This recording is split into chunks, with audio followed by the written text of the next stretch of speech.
లేవియ కాండము నుండి 10వ అధ్యాయం. లేవియ కాండము 10వ అధ్యాయము.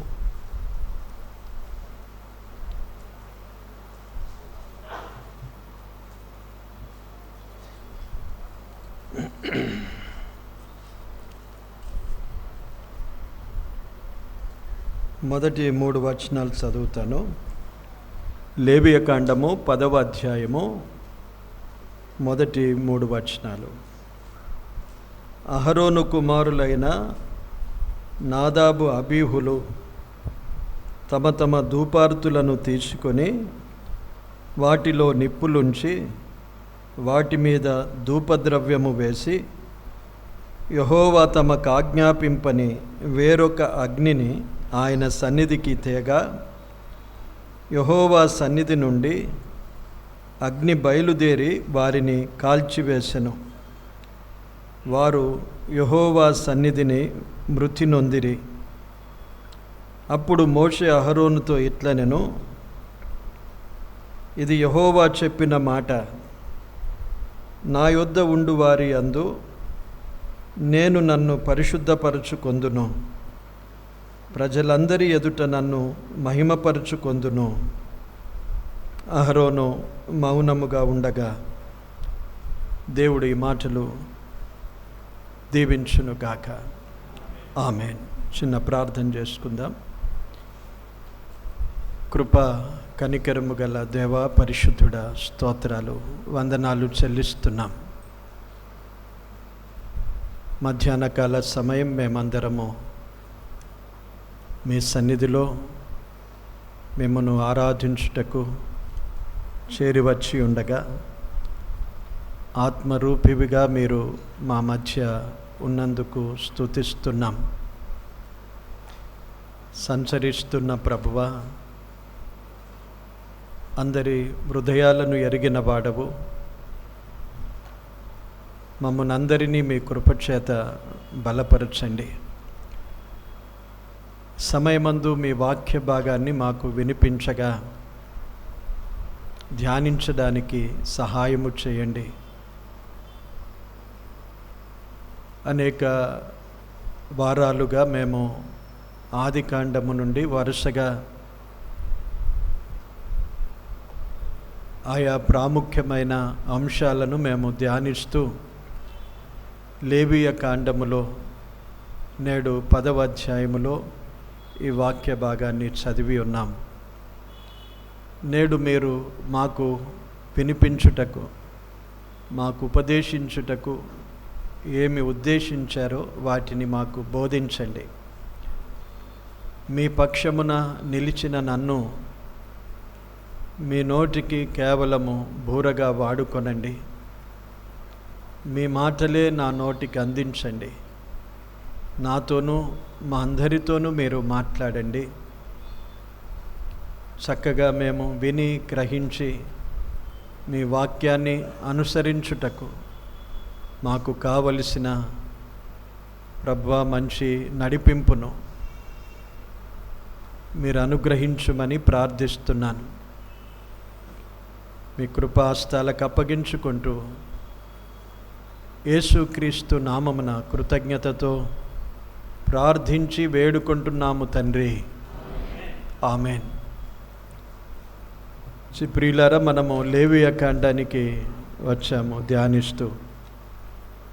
గతసారి మొదటి అధ్యాయము బలులను గురించి ఆలోచన చేశాము. దాదాపు 7వ అధ్యాయం వరకు బలులను గురించే వ్రాయబడింది. బలి దేవుడు ఎందుకు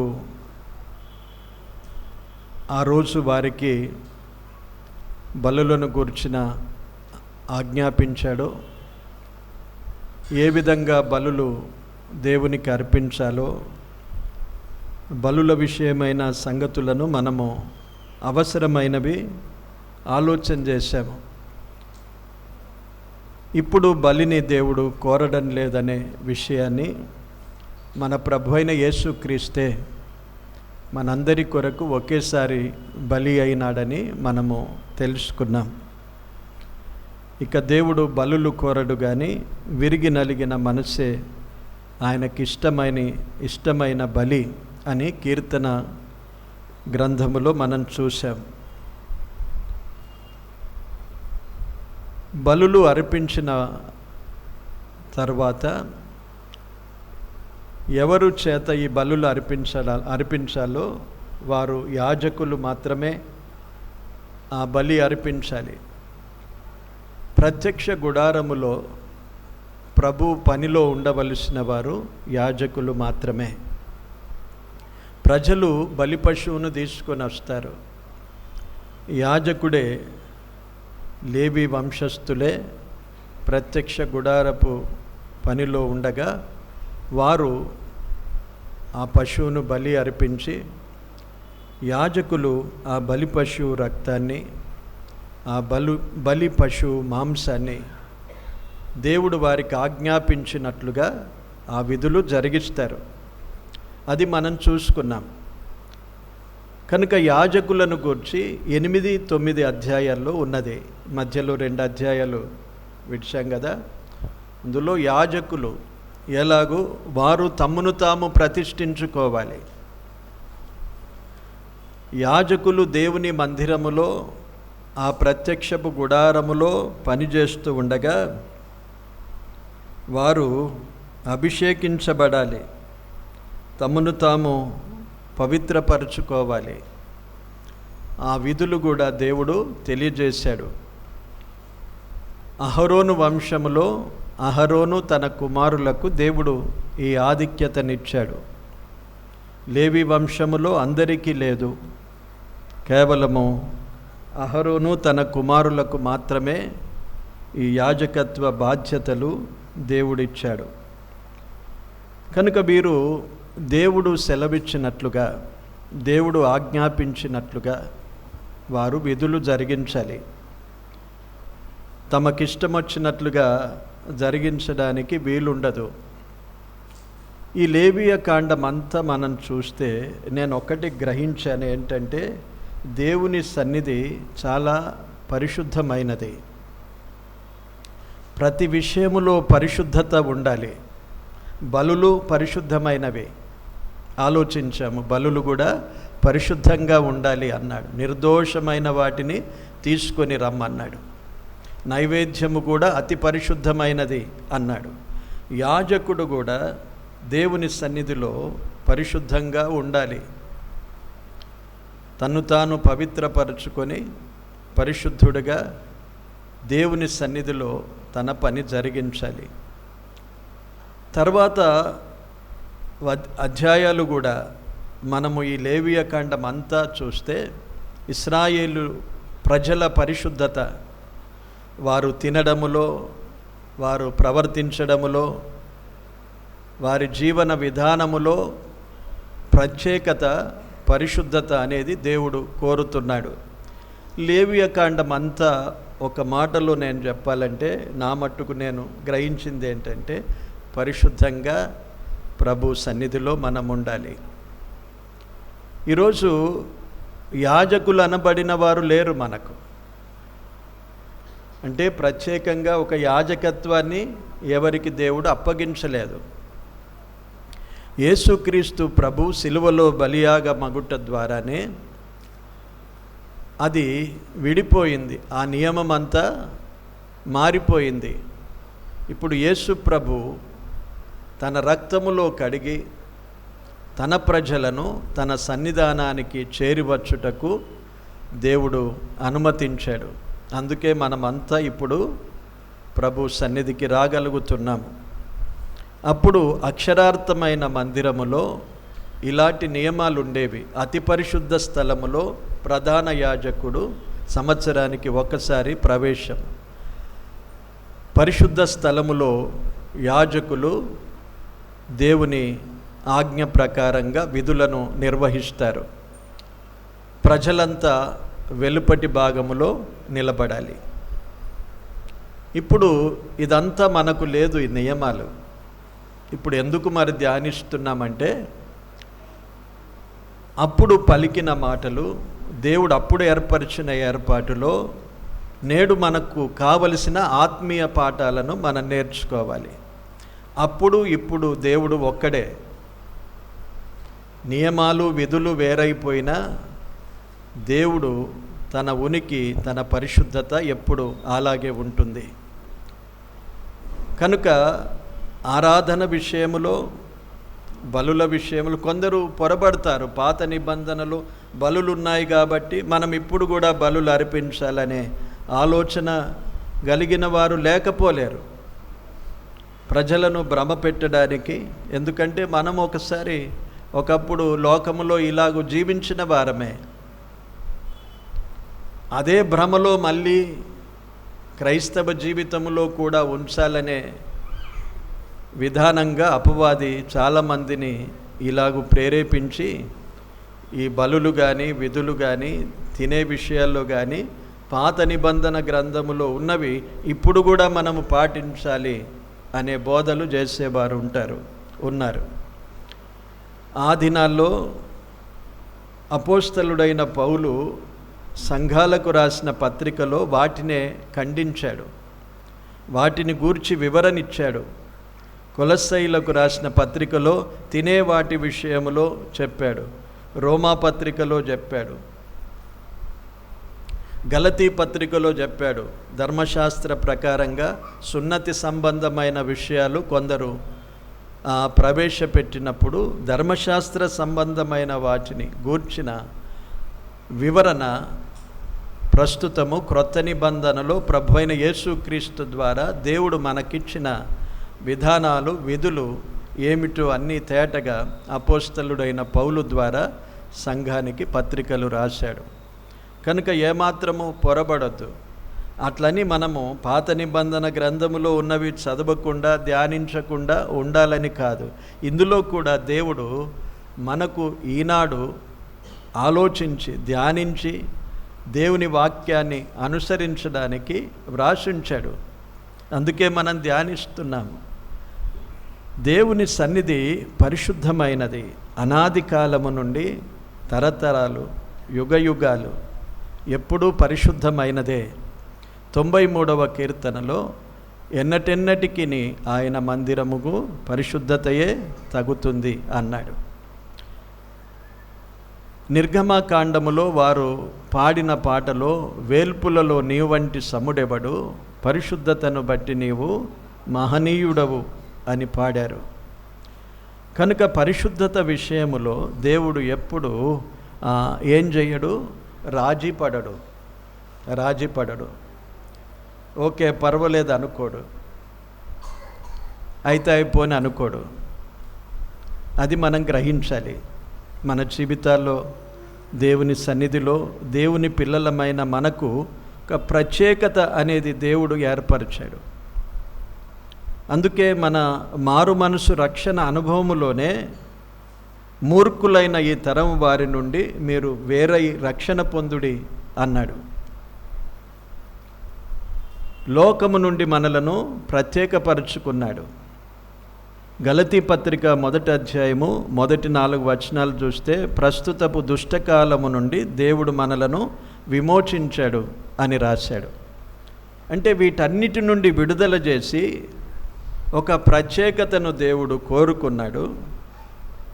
ప్రత్యేకముగా మనము ప్రభు పిల్లలము జీవించాలనేదే దేవుడు మనకు నేర్పించే విధానం. కనుక ఎంతవరకు మనము ఈ జీవితాన్ని జీవిస్తున్నాం అనేది మనం ఆలోచించడానికి పరిశుద్ధ గ్రంథములో దేవుని మాటలు ఎప్పుడు మనతో మాట్లాడుతూ ఉంటాయి. ఈ సమయంలో మనము చదువుకున్న వాక్య భాగములో చూడండి, అవే మాటలు చెప్తున్నాడు 3వ వచనములో. నా యొద్దయుండు వారి అందు నేను నన్ను పరిశుద్ధపరచుకొందును అన్నాడు. నా యొద్ద ఉండేవారి దగ్గర నేను పరిశుద్ధపరచుకుంటాను, ప్రజలందరి ఎదుట నన్ను మహిమపరచుకొందును అని చెప్పాడు. ఇది ఎవరి మాట? మోషే అహరోనుతో ఇట్లా నేను ఏమని చెప్పాడు? ఇది యెహోవా చెప్పిన మాట, దేవుడు చెప్పిన మాట. మోషే కాదు, మరొకరు కాదు, ఎవరి ఆలోచనలు కాదు.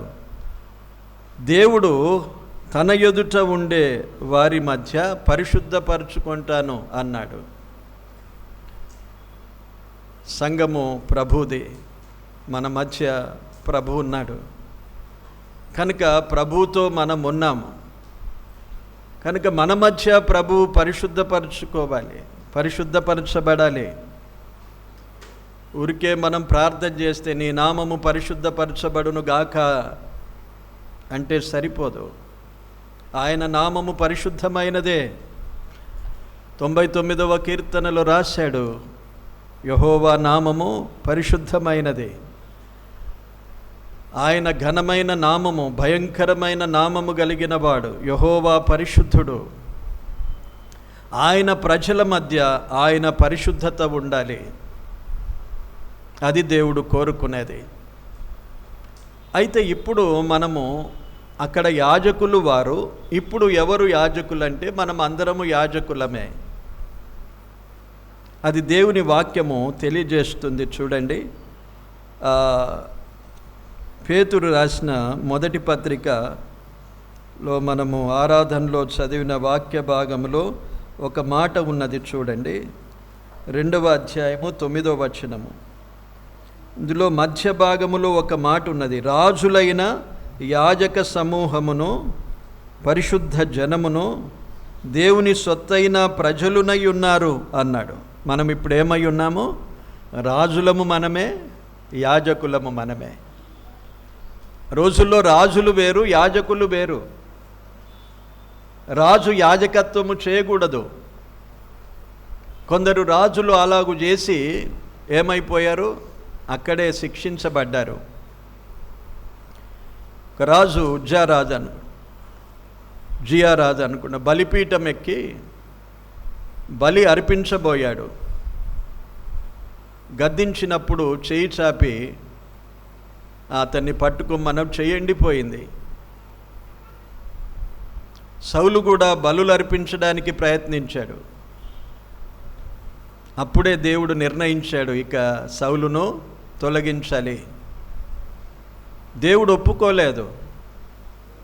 నీవు రాజువైనా రాజరికం చేయడానికి దేవుడు ఏర్పరిచిన ఏర్పాటులోనే జీవించాలి. నేను రాజుగా ఉంటాను, మళ్ళీ బలి కూడా అర్పిస్తాను, యాజకుడునిగా ఉంటాను అంటే సరిపోదు. ఈరోజు కూడా అన్నీ నేనే చేస్తాను అనుకునేవారు ఉంటారు. దేవుడు నీకేది ఇచ్చాడో అదే చెయ్యాలి. మనకివ్వనిది మనము,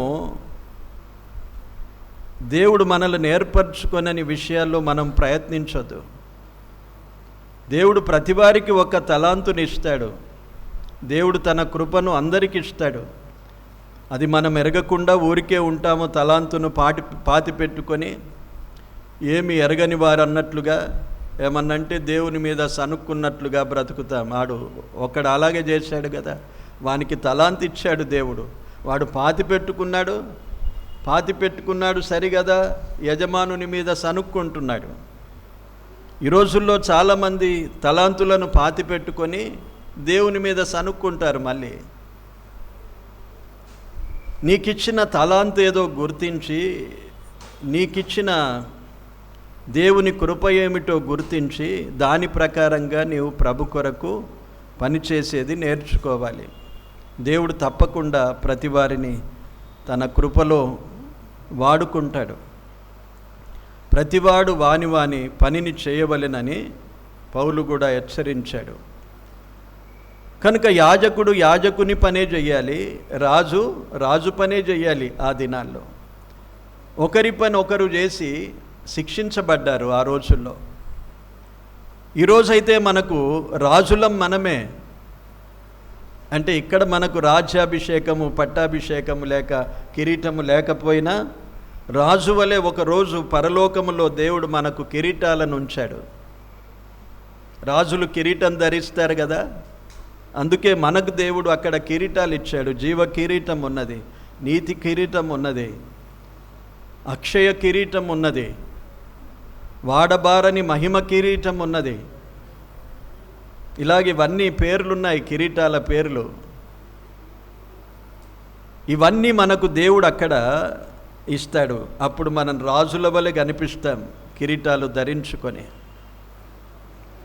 రాజులైన యాజకులు అన్నాడు. యాజకులం మనమే. అర్పణలు తీసుకొచ్చేది మనమే, ఆరాధించేది మనమే. కనుక యాజకులు ఎలాగుండాలి అనేది మనం ఆలోచిస్తున్నాం. ఇప్పుడు యాజకులు అక్కడ మనం చూసాము 10వ అధ్యాయములో అహరోను కుమారులు నలుగురు కుమారులు అహరోను, వీరికి యాజక ధర్మాన్ని దేవుడిచ్చాడు. బలులు తీసుకురావాలి, నైవేద్యాలు తీసుకురావాలి, దేవుడు ఆజ్ఞాపించినట్లుగా వారు చేయాలి. అది వారి విధి. వారి సొంతగా మొన్న చేసినాం కదా ఇప్పుడు చేద్దాం అనేది కాదు. దేవుడు ఆజ్ఞాపించినది ఏదో అది చేయాలి. మనం ఇంతకుముందు ఒకటి చూశాను చూడండి, 7వ అధ్యాయం బలుల విషయములో 20వ వచనం చూడండి. 7వ అధ్యాయం, ఒకడు తనకు అపవిత్రత కలిగి ఉండగా యెహోవాకు అర్పించు సమాధాన బలి పశువు మాంసములో కొంచెమైనను తినియడేలా వాడు ప్రజలలో నుండి కొట్టివేయబడును అన్నాడు. కొంచెమైనా తింటే అంటే కొంచెమైనా తింటే ఏం జరుగుతుందంటే, కొంతనే కదా నేను తిన్నాను అనుకుంటే వాడు ప్రజలలో నుండి కొట్టివేయబడతాడు అన్నాడు.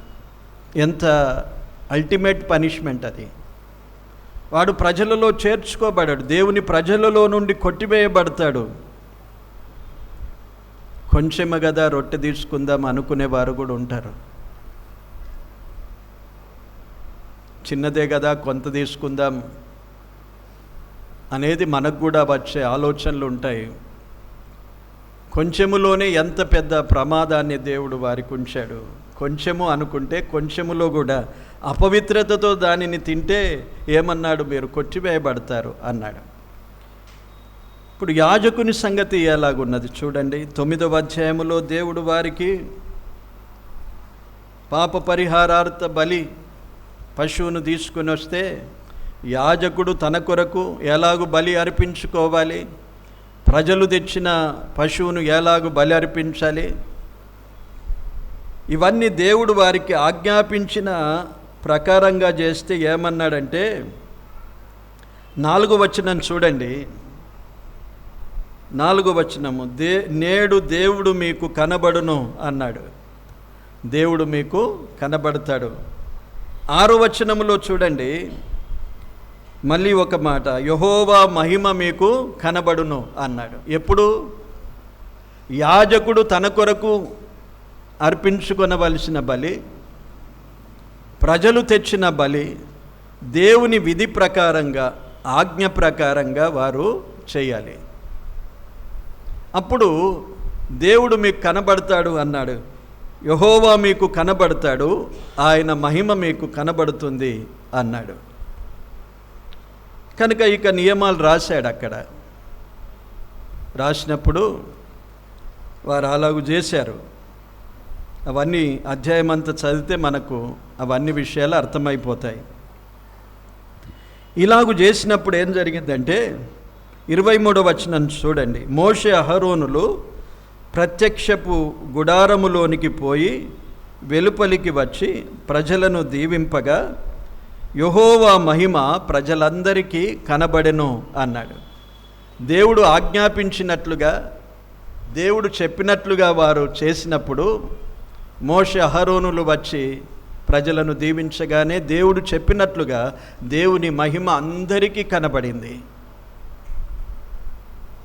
ఎందుకు కనబడింది? వారు చెప్పినట్లు చేశారు.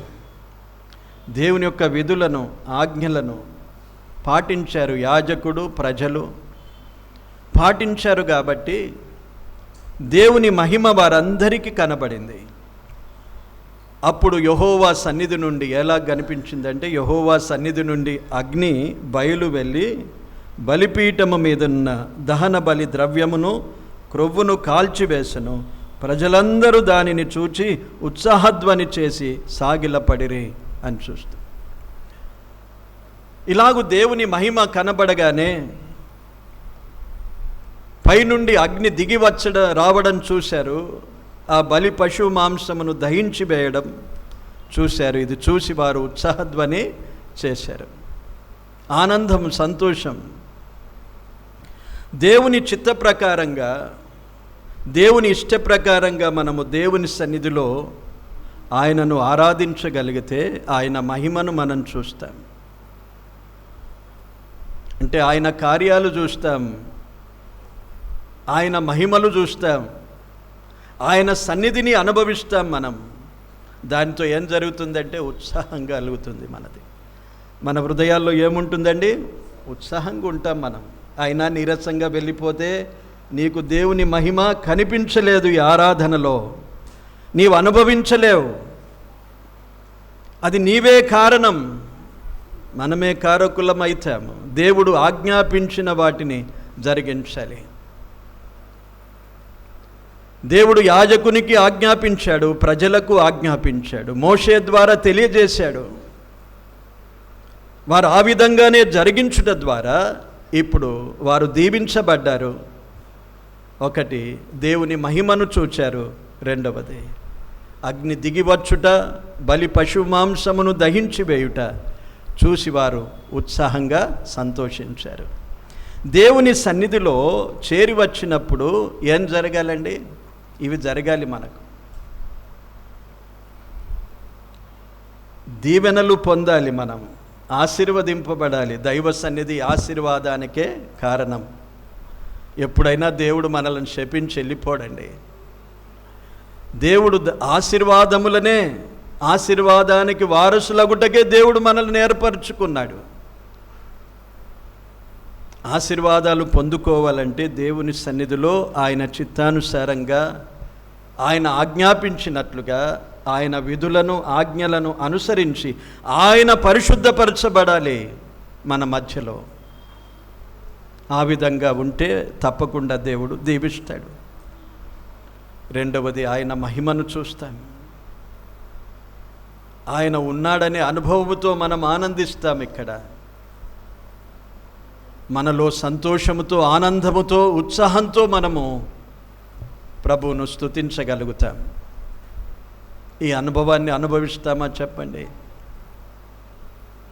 అది ఉండాలి మనకు. దైవ సన్నిధి అలాంటిది. ఆరాధించే మనము ధన్యులం. కానీ అపవిత్రంగా ఆరాధిస్తే చాలా ప్రమాదం ఉన్నది. ఇప్పుడే ఉత్సాహధ్వని చేసిన వారు కదా, 9వ అధ్యాయం దాటేసరికి 10వ అధ్యాయంలో ఎంత విషాదం జరిగిపోయింది చూడండి.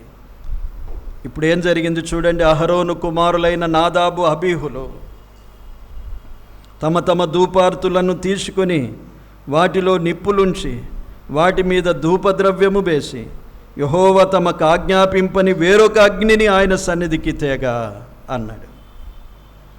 ఎంత చక్కగా ఒక అధ్యాయంలో దేవుడు చెప్పినట్లుగా చేశారు.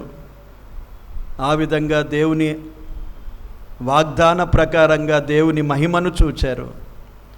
వారి హృదయాల్లో ఆనందించారు. వెంటనే నాదాబు, అబీహులు వీరు యాజకులే, మామూలు వారు కాదు, వీరు యాజకులే. వీరేం చేశారు చూడండి. ధూపార్తులు తీసుకున్నారు, వాటిలో నిప్పులు ఉంచి వాటి మీద ధూపద్రవ్యము వేశారు. ఇది వారికి చెప్పలేదు దేవుడు. చూసారా? ఎక్కడైనా ఇంతకుముందు చదండి, నైవేద్యం యొక్క విధానం ఏంటి,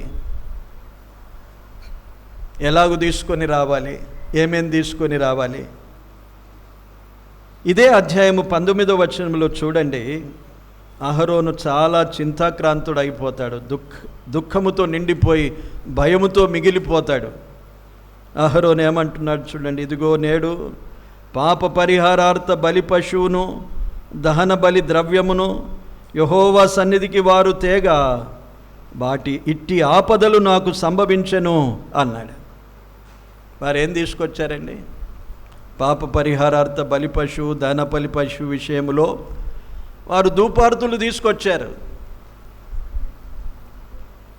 దేవుడు ఆజ్ఞాపించినట్లుగా చేసినప్పుడు అగ్ని ఎక్కడి నుండి వచ్చింది? వీరు అగ్ని ముట్టించారా? కాలేదు కదా. ఆకాశము నుండి అగ్ని దిగివచ్చి బలి పశువు మాంసమును దహించేసింది. కానీ ఇప్పుడు వీరు కొన్ని నిప్పులు తీసుకొస్తున్నారు. దాంట్లో చూడండి, వాటిలో ధూపార్తులను తీసుకొచ్చి నిప్పులు ఉంచుతున్నారు. మేమే కాల్చేస్తాం అనుకున్నారు. దేవుని సహాయం మాకు అక్కరలేదు. దేవుడు అంగీకరించకపోనే మేమైతే ఆరాధన చేస్తామనే మనస్తత్వము గలవారు. నా ఆరాధన దేవుడు అంగీకరిస్తాడా? దేవుడు మహిమపరచబడతాడా? దేవుని మహిమను చూడగలుగుతానా? నేను ఉత్సాహంగా నా హృదయములో ఆనందిస్తానా? అవన్నీ ఏది లేదు.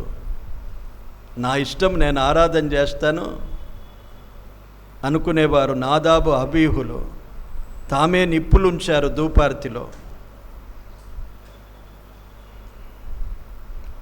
అవసరం లేని పని అది. నిప్పులుంచమన్నాడా? ఉంచమనలేదు. ఎందుకు ఉంచారు? దహన బలి పశువును కాల్చాలని ఒకవేళ నిప్పులు తీసుకొచ్చి ఉంటారు వారు. అన్యాగ్ని దేవునికి సరిపోదు. దేవుడు అగ్ని పంపుతాడు. దేవుడే దహించాలి దాన్ని. ఏ మనుషుడు దహించకూడదు అక్కడ. యాజకుడు దహించడానికి ఒక అగ్ని తీసుకొని రాకూడదు అక్కడ. 9వ అధ్యాయంలోనే ఆ విధులన్నీ తీసుకొచ్చాడు, చెప్పాడు. కానీ వీరు నిప్పులు తీసుకొచ్చారు. అదే దాన్ని అన్యాగ్ని అన్నాడు. దేవుని పరిశుద్ధాత్మ జ్ఞానముతో, వాక్యముతో, భద్రతతో మనం నింపబడాలి. ఈ లోకమంతా మన హృదయములో ఉంచుకొని నేను ఆరాధన చేస్తానే విధానం అది అన్యాగ్ని అంటే. లోకమంతా నా హృదయములో ఉన్నది, అన్ని ఆచారాలు ఉన్నాయి, అలవాట్లు ఉన్నాయి, అన్నీ ఉన్నాయి, కానీ నేను ఆరాధన చేస్తాను. అది దేవుడు అంగీకరించినా అంగీకరించకపోయినా నాకు పని లేదనుకొని ఆరాధించే వారి సంగతి దేవుడు ఇక్కడ చూపించాడు. ఈరోజు కూడా చాలా స్పష్టముగా అపోస్తలుడైన పౌలు ఈరోజు ఆరాధికునికి ఉన్న గతి ఏమిటో చెప్పాడు. ప్రభు శరీరమని వివేచించక తినువాడు, ఇది ప్రభు రక్తమని త్రాగువాడు శిక్షకు పాత్రుడైతాడు అన్నాడు. ఆ రోజు వెంటనే దిగివచ్చి అగ్ని దిగివచ్చింది. అగ్ని రానే వచ్చింది, కానీ ఎవరిని కాల్చేసింది? ఇప్పుడు అన్యాగ్నిని తీసుకొని వచ్చిన వారిని కాల్చేసింది. దేవుని సన్నిధిలో నుండి అగ్ని దిగివచ్చుట మనం చూసాం పరిశుద్ధ గ్రంథములో చాలాసార్లు వ్రాయబడింది. సొలొమోను మందిరం కట్టి బలులు అర్పించగానే ఆకాశము నుండి అగ్ని దిగివచ్చి బలులను దహించి వేసింది. ఏలియా బలిపీఠం కట్టి బయలుదేవత ప్రవక్తల ఎదుట సవాలుగా నిలిచినప్పుడు ఆ బలిని కూడా ఆకాశము నుండి అగ్ని దిగివచ్చి దహించేసింది. అపోస్తలుడైన పౌలు చూడండి, ఒక మాట రాశాడు. ఈరోజు కూడా మన దేవుడు ఎలాంటివాడో 12వ అధ్యాయం చూడండి, ఆఖరి వచనం. ఏలయనగా, ఆఖరి మాట, ఏలయనగా మన దేవుడు దహించు అగ్ని అయి ఉన్నాడు అన్నాడు. ఎందుకు రాశాడు? ఇప్పుడు బలు లేవు కదా, అగ్నితో పనేంటి అనుకుంటామా? దేవుడే దహించు అగ్నిగా ఉన్నాడు. ఎందుకు దహిస్తాడంటే 12వ అధ్యాయములో చెప్పాడు, 14వ వచనములో, పరిశుద్ధత లేకుండా ఎవడునూ ప్రభువును చూడడు అన్నాడు. పరిశుద్ధతను గూర్చి రాశాడు. 29వ వచనములో మనం చూసినట్లయితే, ఈ కృప కలిగి వినయ భయభక్తులతో దేవునికి ప్రీతికరమైన సేవ చేయుదము అన్నాడు. వినయ భయభక్తులతో దేవునికి ప్రీతికరమైన సేవ, ప్రీతికరమైన పని జరిగించాలి. సేవ అంటే ఏదో సేవకుల కొరకు మాత్రమే అనుకొని ఇడిచిపెట్టుకోకూడదు. సేవ అంటే పనే, ఆరాధించడం సేవనే. ఆయనకు ప్రీతికరమైన ఆరాధన జరిగించాలి. ఇష్టానుసారంగా ఉండి ఆరాధించడం అనాలోచన. ప్రభు కనికరము గలవాడని మనం ప్రార్థన చేస్తూ ఉంటాం, ప్రభువా కనికరించు. కానీ దేవుడిక్కడ దహించు అగ్ని అయి ఉన్నాడని చూపించాడు. నాదాబు అబీహులను కనికరించలేదు. పోనీ మొదటిసారి కదా, పాపం ఏమవుతుంది, పోనీ వారికి ఇంకా తెలియదు అనుకోలేదు. వారికి ఇంకా నేర్పు పొందాలి కదా అనుకోలేదు. మనం నేర్చుకోవాలి కదా అనుకుంటాం. నేర్పు పొందాలి.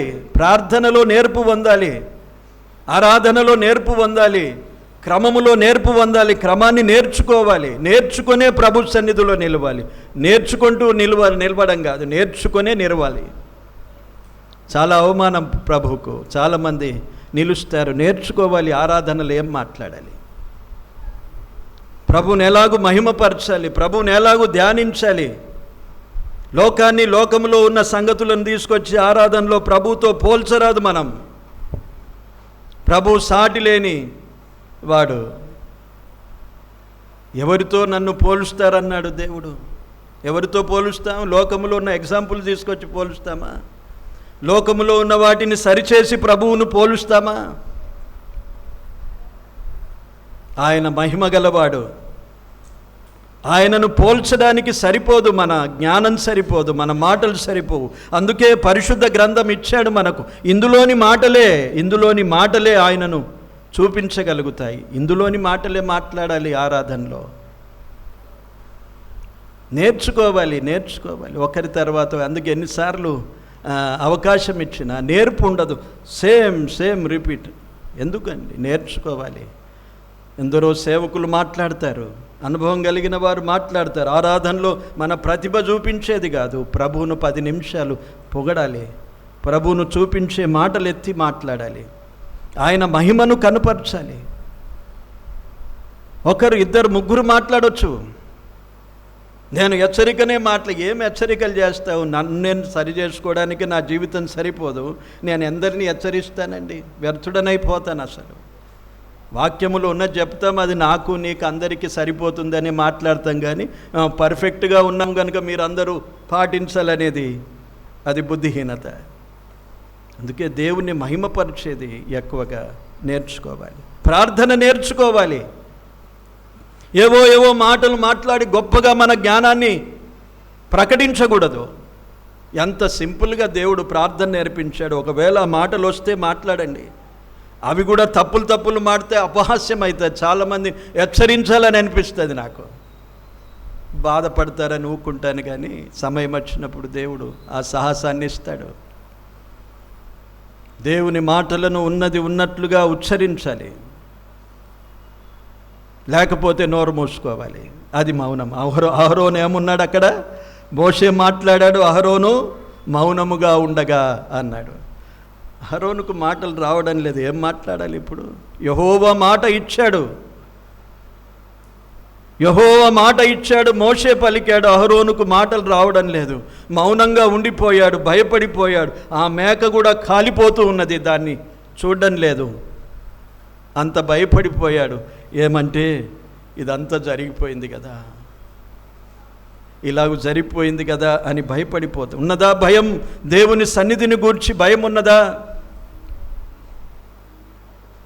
ఎవరికి వారే నేను అనుకోవడంగా. దేవుని సన్నిధి పరిశుద్ధమైనది, పవిత్రమైనది, క్రమమైనది. క్రమము లేకపోతే బాధ అనుభవిస్తాం. సంఘములో ప్రభు పరిశుద్ధపరచబడాలి, మహిమపరచబడాలి. వెంటనే వారు యెహోవా సన్నిధిని మృతి నొందిరి అని వ్రాయపడింది. అయ్యో చనిపోయాని పోయి పట్టుకొని, ఎవరంటే వారు పట్టుకొని తీసుకొని రావడానికి కూడా లేదండి. పోయి మీద పడి ఏడవడానికి లేదు. వారికి చెప్పాడు చూడండి, 6వ వచనములో, ఇప్పుడు మిగిలారెవరు? అహరోను కుమారులు ఎలియాజరు, ఈతామారు. మీరు చావకుండునట్లు యెహోవా ఈ సర్వ సమాజం మీద ఆగ్రహపడకుండునట్లు మీరు తల విరియబోసుకొనకూడదు, బట్టలను చింపుకొనకూడదు. యెహోవా వారిని కాల్చినందుకు మీ సహోదరులైన ఇశ్రాయేలు ఇంటి వారందరూ ఏడవవచ్చును, కానీ మీరు అందరి వలె చేసుకోకూడదు అన్నాడు. నో ఇమోషన్స్ అక్కడ. దేవుని సన్నిధిలో ఆజ్ఞలు, దేవుని సన్నిధిలో విధులు ప్రాముఖ్యమైనవి. అయ్యో నా అన్నదమ్ములు చనిపోయారని అన్నదమ్ములు ఉరికిపోవద్దు. తండ్రి కూడా వారేం చేయాలో చెప్పాడు, ఎవరు వారిని తీసుకొని బయటికి రావాలో చెప్పాడు. 4వ వచనంలో చూడండి, మోషే అహరోను పినతండ్రి అయిన ఉజ్జియేలు కుమారులైన మిషాయేలును ఎల్సాఫానును పిలిపించి మీరు సమీపించి పరిశుద్ధ స్థలము ఎదుట నుండి పాలెము వెలుపలికి మీ సహోదరుల శవములను మోసుకొని పోవుడని వారితో చెప్పాను. ఎంత భయంకరమైన సన్నివేశం ఇది! How horrible! ఇప్పుడు జరిగితే ఉంటాం మనమండి? ఉండలేం కదా. చదివే తట్టుకోలేం, ఇవి ఊహించుకొనే మనం తట్టుకోలేం. దేవుడు కృపామయుడు కనుక తన కృప చూపుతూ ఉన్న కాలములోనే మనలను మనము సరిచేసుకోవాలి. ఆయన సన్నిధిని గూర్చిన ఆలోచన చాలా కలిగి ఉండాలి. దేవుని సన్నిధి పరిశుద్ధమైనది. ఆయన సన్నిధిని ఆరాధించేవారు పరిశుద్ధులుగా ఉండాలి. తమను తాము పరిశుద్ధపరచుకోవాలి. దేవుని సన్నిధికి చేరేటప్పుడు వారి వస్త్రాలు పరిశుద్ధమైనవే. చాలా నియమాలు ఉన్నాయి. ఇవన్నీ ఎందుకంటే ఈరోజు మనకు సూచనగా వ్రాయబడ్డాయి. అవి ఆ పోలికలన్నీ ఇప్పుడు మనము ఆరాధికులమైన మనము అనుసరించాలి. ఇప్పుడు అనాలోచనగా ఆరాధిస్తే నాకేం జరగడం లేదు, నేను బాగున్నాను అనుకుంటాం. బాగానే ఉంటావు, దేవుడు కృప చూపినంతసేపు బాగుంటాం. ఆయన కృప మన నుండి తొలగిపోయింది అనుకోనండి, ఆయన కృప తొలగిపోతే ఏమైపోతామో తెలియదు. మన జీవమేపాటిది, అంతలో ఉండి అప్పుడే మాయమైపోయే ఆవిరి బుడగ వంటి వారము అన్నాడు. దేవుని సన్నిధిలో చాలా భయము భక్తితో ఆరాధించాలనేది ఈరోజు మన పాఠం.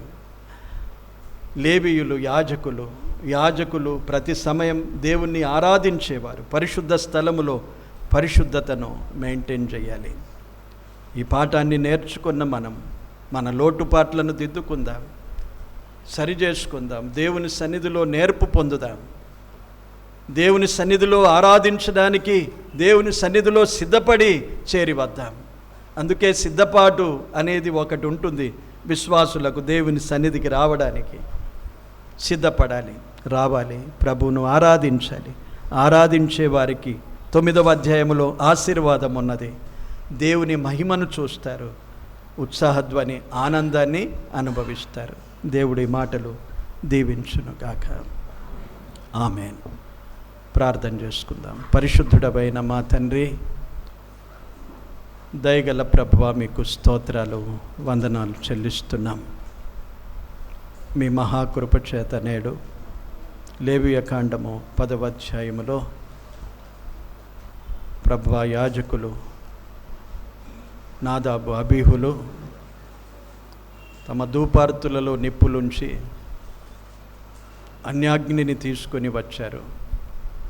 మీ సన్నిధి నుండి అగ్ని దిగి వచ్చి వారిని కాల్చివేయడం,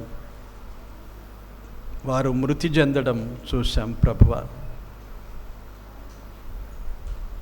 9వ అధ్యాయములో చక్కని విధానాన్ని, మీ ఆజ్ఞలను, విధులను అనుసరించవలెనని తెలియజేశారు. అలాగుండి వారు దీవించబడ్డారు.